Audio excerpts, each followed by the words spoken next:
kontrol tu kita buat dia, kita yang adjust. Kita yang adjust sampai sedap barulah jadi. Selagi tak sedap, kita adjust. Jangan kata, tak apa, okey lah ni kot. Jangan. Okey, kita puas hati dulu. Okay, bila kita puas hati pun kita hantar keluar.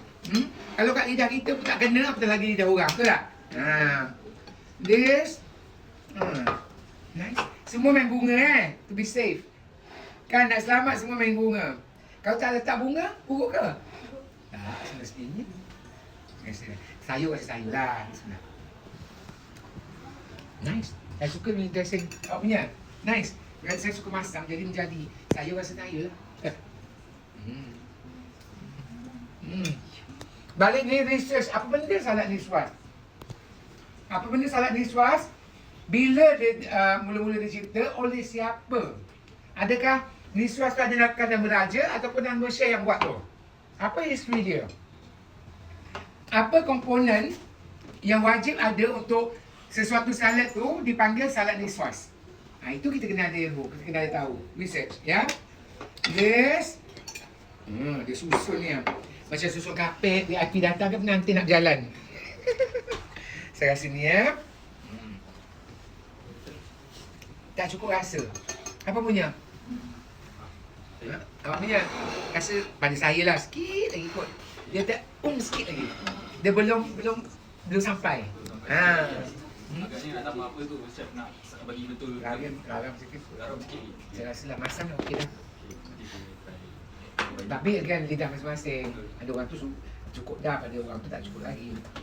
Overall still lah. Cuma kalau awak buat macam ini, dia jadi macam plating pertandingan masak budak-budak tadika. Betul tak? Jadi macam mana kita nak pandai plating? Memang kita tak pandai sangat kan? Mana kita nak dapat idea? Kita tiru orang dulu. Masa mula-mula ni, tiru dulu tak apa. Tak salah tiru. Kena awak fresh. Kan awak tak pandai lagi. Tiru lama-lama, awak develop awak punya own style. Tetapi in plating, dia kena ada teknik dia, dia kena ada dia punya principles. Prinsip-prinsip nak buat plating tu, apa yang kena ada? Ni duduk kat mana, ni duduk kat mana. Bila awak tahu, maknanya bila awak ada ilmu dia tu, baru awak nak godekkan suka hati. Kan? Alright. Terima kasih. Sekejap aku try. Bega. Haus dah. Rojak buah ke? Potong rojak buah ke? Mentang-mentang timun Jepun murah dekat Tesco. Color tak menarik dia punya dressing. Color ni okey lah juga. Ni macam pucat ke kuning, apa kunyit ke? Okay. Lepas tu sayur ni nampak balas. Ambil koyak, tempek je situ. Jangan buat Siti di alam fantasi dalam ni. Okay. Buat plating. Tapi tak apa. Baru try, nanti kita cuba. Kita cuba tengok siapa punya. Awak punya. Kita cuba dapatkan idea. Awak nama apa? Aidil? Akil. Awak baca doa itu ya. Pandai baca doa ni Akil ni. Sekolah agama Tafiz ke dulu? Padan pun. Kena masin ke dik? Masa dia suruh cedok ke sudu, ada dah sopek-sopeknya. Siapa punya? Kenapa ni potong telur pun ni? Apa mamas telur ni? Okey. Bismillah. Hampir dua. Ni haramkan. Ini zaman tahun 1920-an. Orang buat ni. Sekarang orang dah lupa dah benda dia. Orang tak buat dah. Dah obsolete dah. Bunga-bunga tomato yang sangkut udang untuk makan dalam pengantin tu kan? Tak payah buat dah. Okey, tak mau. Buat mesti lain pula. Jangan lama. Ini dulu 80-an, 90-an dia. Sekarang kita dah 2026 kan? Tak mau. Alright? Good job. Good attempt lah, good try. Asam, nice. Okey. Oh ni. Ni apa benda pula ni? Ni, apakah?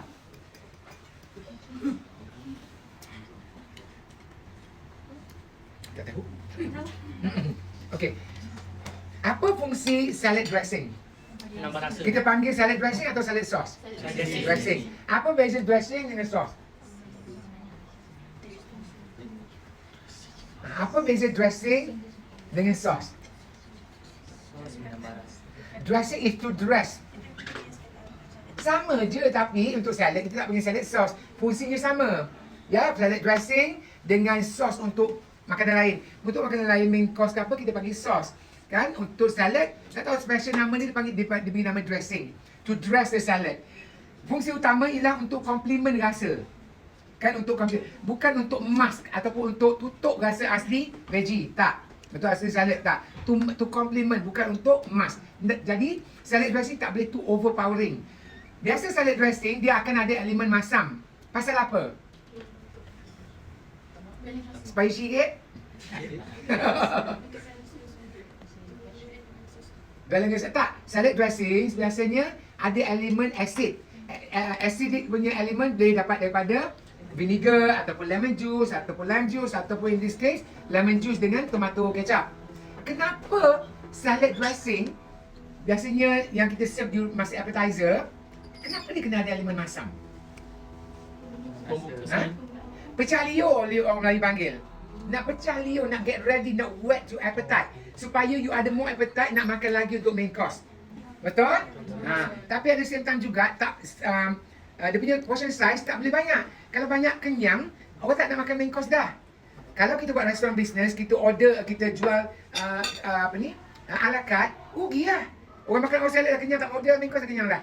Ataupun cancel lah order main course kenyang. That's why portion size dia kena ngam-ngam cantik. Tapi salad pun ada portion size sebagai main course. Ada. Portion dia lebih besar. Sebab orang tu makan tu je. Tak ada main course dah. Ya? Yeah? Elemen masam untuk stimulate the glands. Untuk stimulate orang kata deria ni. Supaya orang kata pecah liur. Nak makan lagi. Okey. Ni dah. Penyam. Ngam.